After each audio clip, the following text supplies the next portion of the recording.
Hello, innovators. I'm Todd Wyant, and welcome to the Bridging the Gap podcast presented by Applied Software Graitec Group. You're invited to join our conversation to model the future of construction innovation and the digital transformation adventure of this great industry.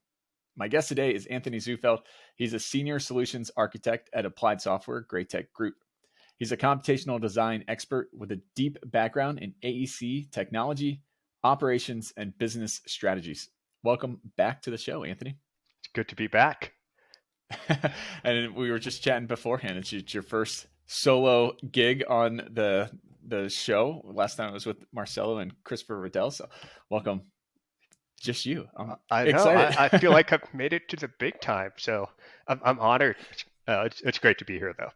Well, hopefully the experience doesn't disappoint then. So for those who may not have listened to when you were on before, how did you get into the industry to begin with? It's an industry that I think for a lot of people, you're going to get into it from a very young age. I was a kid that was really creative. I did the Legos, all those stereotypes of you're going to be a builder, you're going to be a creator. And so I knew from a long ways back that I was going to be a designer. I was going to be something in that space. And, that I ended up going to Texas Tech for architecture. And, from there, I've kind of moved into the technology side of the world. But I do think it's important to kind of ground all of this in I really chose architecture as my profession because I was really interested in sustainability and understanding some of the really impactful metrics that we have in the building industry on sustainability and carbon goals that we have as a society. So, it was 15 years ago, and we've come a long way since then. And I'm kind of excited to talk about some of this innovation that's been happening. Yeah, absolutely. Well, what made you kind of make the transition over from the design world into the technology and software space? It was about scalability for me. I was working on a project or a couple of projects a year.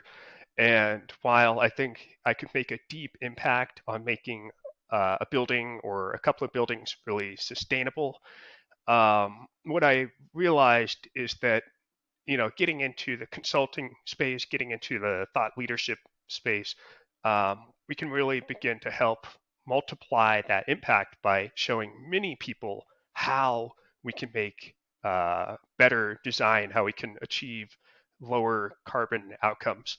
And so, in a nutshell, it was about scalability. Mm-hmm. So, kind of in that vein of kind of reaching more people, you were just at the Advancing Computational Building Design Show up in Chicago. Can you give me kind of a quick synopsis of what your class was about during the event? Sure. This was titled Changing the Product Specification Paradigm.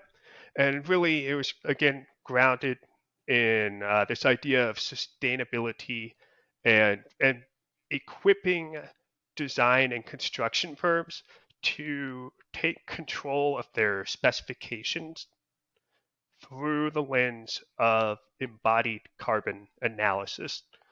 And so what I really cover is first kind of how we measure embodied carbon in a general term, but then I get very specific in looking at a workflow where we are able to connect several external embodied carbon databases that make it very clear what the embodied carbon impact of a product is.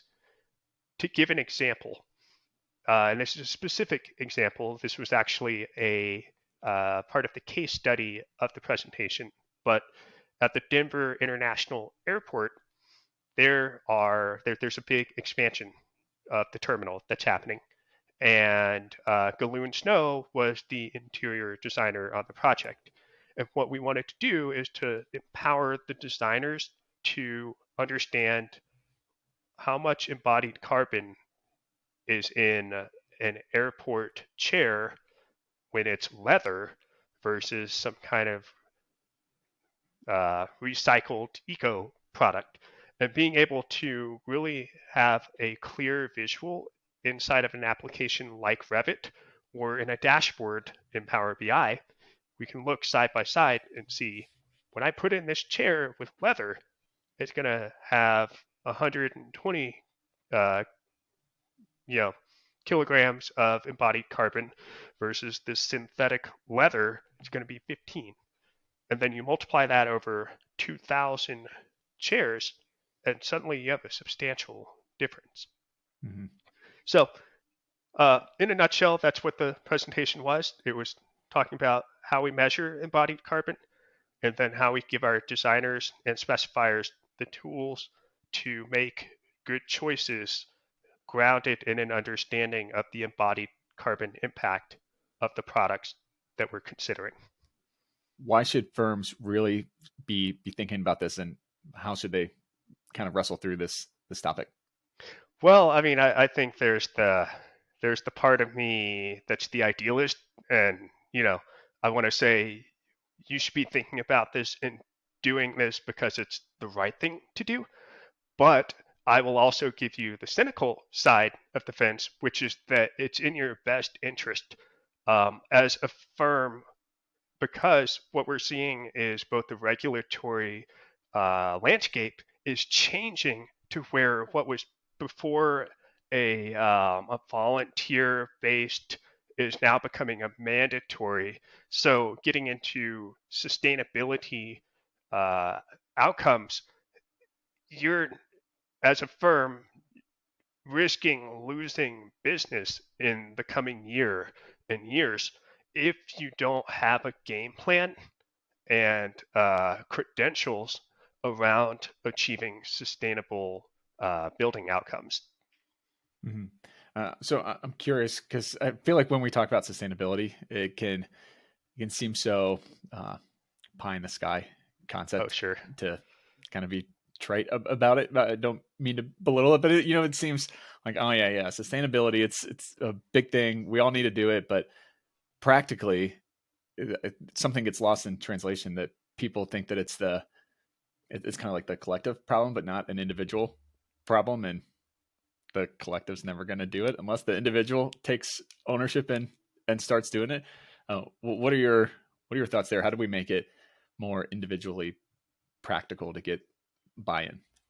Well, I think what we're seeing with the regulatory environment changing does kind of highlight how I think as a society we're trying to approach this, because while it's true that we do want people to kind of come at this of their own accord and participate in creating a more sustainable future, what we're seeing is that through incentives, through financial incentives, tax credits, and through just the big stick of you can't use this material on a project unless it's, made in the USA and hits these kind of sustainability targets. So I guess to kind of pull that back into focus, we're seeing regulations force us as individual companies and as individual contributors to start to really step up our game. And that regulatory teeth is getting sharper as this whole sustainability movement really starts to take hold, and I think gain more, it's credibility, right? It's credibility and also that sense of urgency that we are running out of time. Mm-hmm. Yeah. So one of the, I think, challenges that it's facing the industry is there's, like, how do you track it? There's so much data that is available, which is awesome. But it's in all these different silos and different pockets, and not everybody has access to the same data set, which makes it incredibly difficult and challenging. How do you go about connecting these kind of disparate data sources and databases into the kind of a collective space and in the authoring tools? Right. Well, I think what you're hitting on here, first of all, is important to call out that data is essential for making, I think, informed decisions on the sustainability side of things. So, what that means is that to make a good project that maybe is working towards a carbon neutral outcome, that requires that we have a deep understanding of our design moves, the orientation of the building. What does that mean for adding a glass facade to the operational carbon consumption? What does that mean for the embodied carbon when we use a concrete slab? And so there's a lot of different pieces of data that we need to have. And the reality is, Todd, that data is hosted in many different places. It's not in a central location, and that makes it, like you're saying, really hard.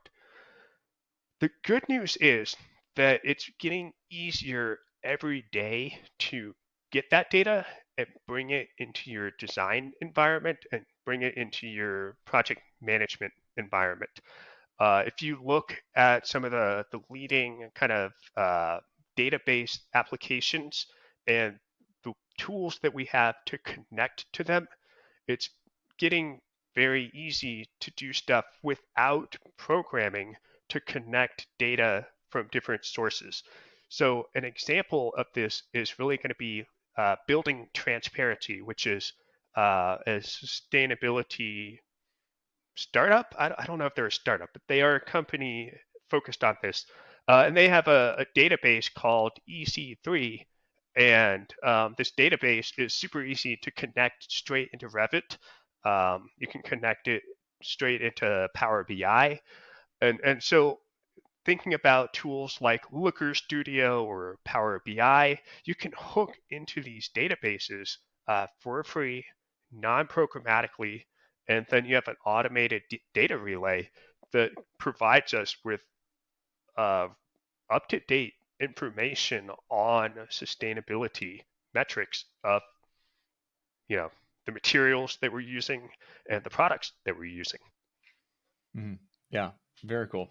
How should, kind of shifting into the embodied carbon impact aspect of it, how should we think through that, especially when it comes to product selection? So thinking through the design, keeping embodied carbon in the kind of the back of your mind when you're kind of laying everything out. Does that make sense? It does. I think it's worth taking a step back and defining what is embodied carbon.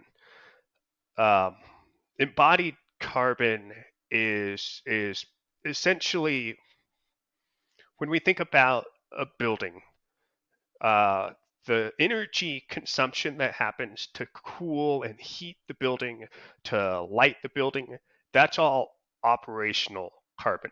Embodied carbon is all of the carbon output that it takes to make to let's kind of walk through this.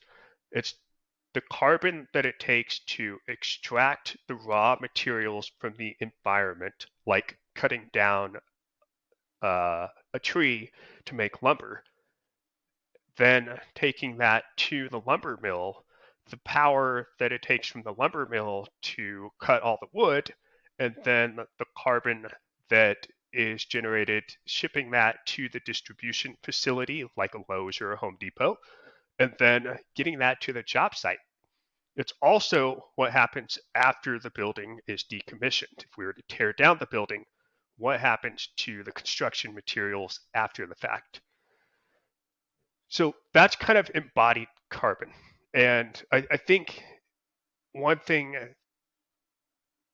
that is worth acknowledging is it's really hard to actually measure all of that, because what you're talking about is three different types of emissions, what we call scope 1, scope 2, and scope 3 emissions. And it's very hard to accurately tally up all of those emissions. So we put this caveat out there that embodied carbon data is very much a rough guess. We're taking a guess that we think it took this much carbon to make this product and then bring it to the job site. With that being said, that data is getting increasingly more accurate. We are getting better and better at tracking it. More and more companies in the supply chain of the building industry are actively choosing to try to track their own carbon output. So with this information, it means that we as designers and builders have a much easier time understanding the implications of the embodied carbon impact of the materials and the products that we're choosing, that we're specifying, that we're installing on the job sites. That ability to easily assess and compare gives us the ability to easily make choices between two or more options. Nice. Very cool.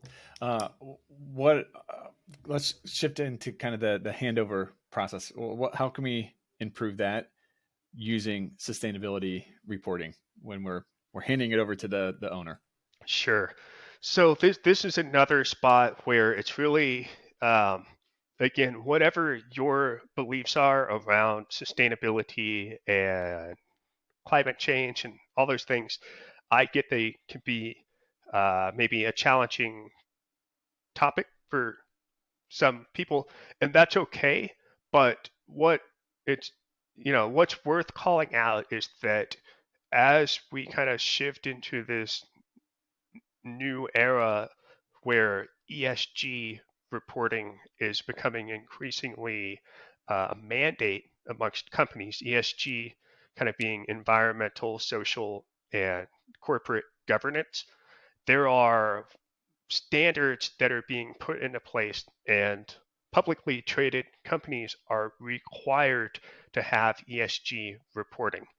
And that ESG reporting is everything from uh, declaring what the pay ratio is from the CEO to the average paid employee. But it's also getting into sustainability implications. And so, how much carbon is a company producing? How much carbon does a company like Walmart produce? If you go look up Walmart ESG report, you will find that they have to produce an annual report that's fairly substantial and it includes all of this information. The thing is that the building industry is being asked to step up our game. We are actually contributing to the ability of our customers, like a Walmart, to generate those ESG reports. They need to know when they build that next Walmart location, how much carbon did that generate? And how much carbon is that going to produce as they operate that building? All of that data is being asked of us in the building industry to be turned over in a very consumable format for our customers. So a Walmart is going to be expecting that the architect of a Walmart facility is able to clearly show this is how much carbon we think we produced in building this thing, and this is how much it's going to consume each year. Yeah. Yeah. I mean, I think that transparency aspect of it too, and the visibility and the insights into where things are across the life cycle, that's huge. I mean, just being able to, transparency is the best disinfectant. Just being able to see that is something that traditionally the industry hasn't had, and I think that's a huge reason of why we've struggled to make this practical in any real way, because it has been very theoretical. And I think if there's one thing that I hope people can take away from this episode, it's that it's actually gotten much easier, and really just in the last year, 2, 3 years, the tools that we have at our disposal make it much easier, much less disruptive and something that just easily fits into our design and construction workflow. Yeah, very cool. So, kind of bringing it back full circle back to your class last week at Advancing Competition, to your class, and were there any kind of common questions that came up during it? Yeah. I mean, I'm biased in saying I felt like it went well. Best class, I have no doubt. It was not the best class. There are some others that were mind blowing, but um, I think that there's one thing in there. I opened with this line, and it's not my line. It's actually Stacy Smedley, who is the director of building transparency. But back at AU in the fall, I attended a workshop with her, and she said something that I think we all in the building industry really need to think about, which is that uh, when we think about those carbon net zero goals that we're setting, 2050, 2030, um, 2030 is today for the built environment. The buildings that we're building right now are going to have a direct impact on the ability of our society and our customers to achieve net zero carbon. And so thinking about that, that's really, I think, throughout the conference, people kept coming up to me and saying, you know, you're right. It's not off in the distant future. It's not 30 years from now, because the buildings that we are building right now, provided we did our jobs right, should still be standing in 30 years from now. Yeah.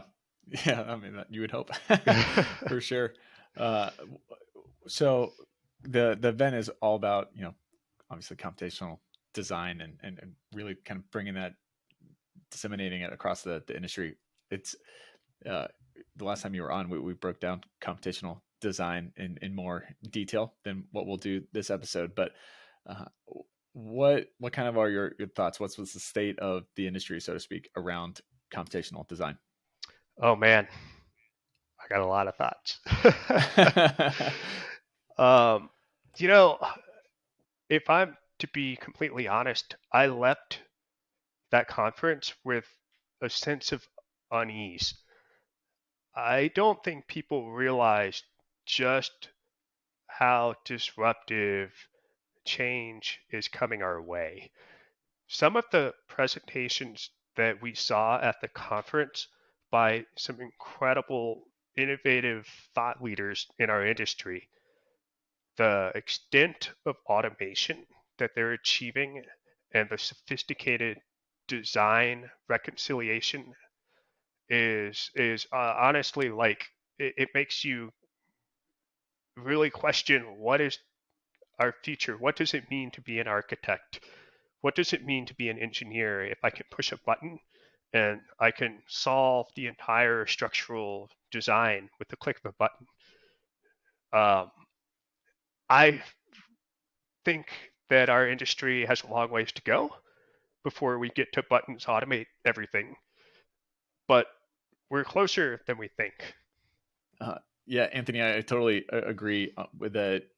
There's that disparity you're going to see really start to shrink because the people at the I don't want to say the bottom, let's say the lower tier of the innovation curve, that they're going to start getting left behind for sure. And if you're not doing it, somebody else is already well ahead and is close to figuring it out if they haven't already, and they're going to really blow you away if you don't start getting on this journey. It's a race and it's already begun. Uh, is there any kind of other takeaways from the conference or any key trends that people should be looking out for in 2023? Sure. Um, it might feel cliche to bring it up because it's been so pervasive in popular media right now, but AI. AI is coming. It's coming to the AEC industry, and it's coming faster than you might think. We saw a handful of presentations where people have been building and training AIs to help with specific tasks like energy modeling or designing the structural systems for a building. And it was eye-opening to me because when we think about AI, that there's a couple of different there's kind of a couple of different ways that you can train an AI. There's kind of like a generative adversarial networks GANs. Then you also have like diffusion models, which is more like what Chat GPT is. And the the thing is that whatever you train an AI on, you have to have data. You have to have data to train your AI. And that data has to be accurate, well cataloged, and tagged correctly. So let's put it this way. 2 years ago, I took a machine learning class. I built a very simple Python AI that used TensorFlow as its primary engine. And I trained it on how to identify puppies and flowers. So you could take a picture with your phone, take a picture of your dog, and send it to my AI, and it could tell you, I think that is a border collie, probably purebred border collie. You're like, great job, good guess. So to do that, it takes thousands of pictures of puppies of different dog species, and each picture needs to include a tag saying this is a Rottweiler, this is a Golden Retriever, and then ultimately you feed that to your machine learning model to train your AI. There are tons of data sources on puppies. We love taking pictures of our dogs, right? There's tons of pictures on flowers, but you know what? There's not a ton of pictures on and not a ton of databases? Buildings, floor plans, like detailed, accurately tagged floor plans. If I had a database that could produce, um, you know, let's say a floor plan of a house, want a kitchen, a bedroom, living room, and a bathroom. To train an AI on how to recognize that, I need to have a couple thousand floor plans with all of those rooms and then tags. That means that we don't have data, right? Like as an industry, we don't have good data like the tech industry does. But what we saw at the conference is that we figured a way around that using what's called synthetic data. Synthetic data is essentially creating through kind of like a parametric computation a artificial representation of that data construct. To put that in much simpler terms, imagine I have a square and I set a variable of x and y representing the width and the length. And then I say that width can be anywhere from 1 to 100 feet, and the length can be anywhere from 1 to 100 feet. I then hit compute, and it generates every possible permutation of that. A 1 by 1 square, a 100 by 100 square, and every possible combination in between. And then suddenly I have a massive data set that I can train my AI to use. What we saw at the conference is people have figured out how to build these synthetic data sets doing exactly that. And they are now training AIs that are solving fairly complex problems that if you'd asked me a couple of years ago if we could ever automate this stuff, I would have said we're a decade away, and it's happening now. Yeah, that's really cool. So, with that in mind, what does innovation mean to you? Ooh, that's a tough one. But I knew you were going to ask it. I think that innovation, to me, it's about preparing yourself for the future, right? Innovation is about a continuous improvement and taking an assessment of where you are today and where you want to be and aspiring to actually get there. Mm-hmm. Yeah, it comes with, it's aspirational, but it has the detailed kind of roadmap to get you there. Right. I like that. How do people find out more information and connect with you, Anthony? Well, you're always welcome to reach out to me on LinkedIn. I'm fairly active there. Feel free to, I'm sure my contact info might be available in the episode. Feel free to reach It's a out. pretty good guess. Whatever contact info is up there, feel free to use it. Perfect. Final question for you. If I could give you all power and you could snap your fingers and innovate one thing in the industry, what would you choose to innovate? Ooh, that's hard.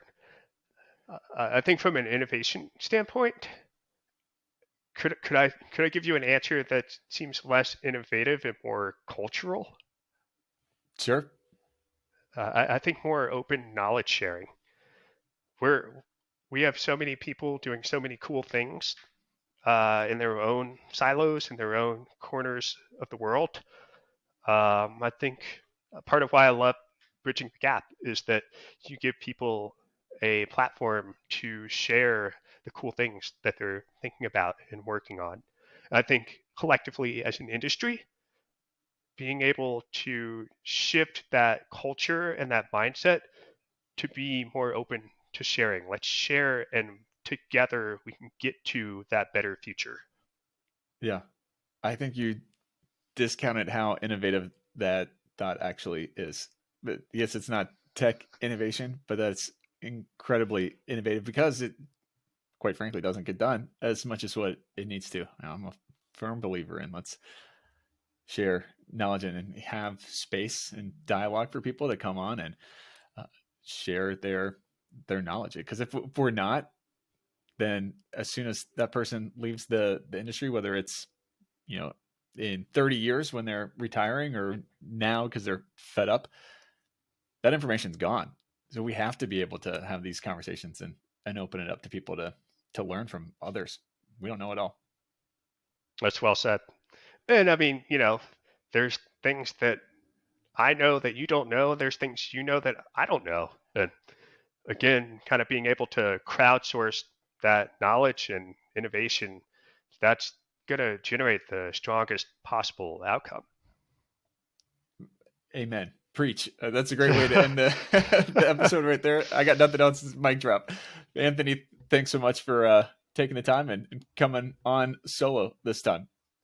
My pleasure. It's great to be here.